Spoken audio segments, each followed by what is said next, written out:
Hi, I'm Mia, and this is Geek Rave. It's kind of like Geek Rant, which is where we complain about stuff, but the opposite, where we really like stuff and geek out about it. What better way to start off Geek Rave than with Star Trek Into Darkness? You guys, this movie was so good! This is the second Star Trek movie of the J.J. Abrams films, but what's great about it is that it doesn't feel like a sequel. You wouldn't necessarily have to have seen the first one in order to know what was going on in the second one, which is how movies are supposed to be, but nobody does that! Now, for the record, I really love Star Trek. I don't know if I necessarily call myself a Trekkie because I almost exclusively watch Next Gen. What can I say? I love diplomacy. But I am coming from a place of fandom. I mean, I like it enough to own this, so.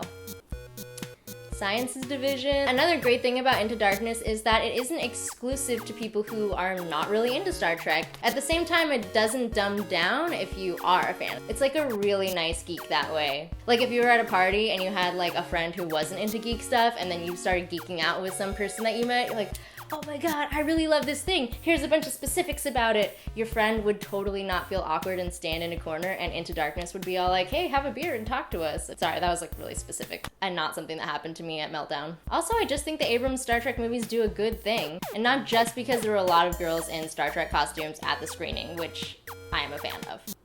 Although Into Darkness was probably just as good as the first one, I may have liked it better. Not least of all because there was way more Tim Bisley, aka Simon Pegg, in this one, playing Scotty. Sometimes I just call actors by their character names.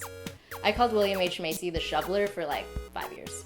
Benedict Cumberbatch is amazing in it as evil Sherlock. That's not really a spoiler, we all knew he'd be amazing. I feel like there was a little bit more of John Cho, who plays Sulu, so he had some moments. Appreciated that. As always, Bones had some great funny lines. Now, the next things I'm gonna say are some tiny spoilers, which means that they won't exactly ruin the plot points, but if you'd rather not know anything specific about the movie, then go ahead and click a link I'll put somewhere and I will beam you ahead in time to skip over them.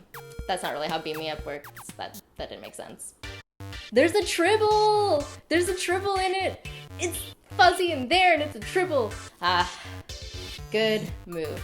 Merchandising people.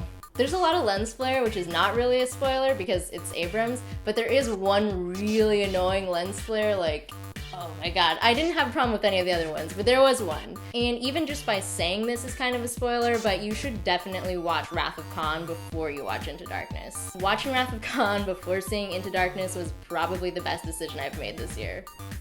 I don't make a lot of decisions. Okay, that is my geek rave about how great Star Trek Into Darkness is. Also, a huge thank you to our buddy Jawin for telling us about the sneak peek preview screening at the ArcLight. Thank you for that. If you've seen Into Darkness, what do you think of the movie? Leave your answers in the comments below. Also, did you think it was worth the extra money to see it in 3D? Alright, thanks for watching. We have new videos every Wednesday. You could subscribe so you don't miss any because sometimes they're late. Or you could check us out on our Twitter, Facebook, and Tumblr to read our excuses as to why they are late. Alright, we'll see you next week. Live long and prosper. Now here's the poster for Here Comes the Boom. Title is genius. It tells you everything, except what the movie is.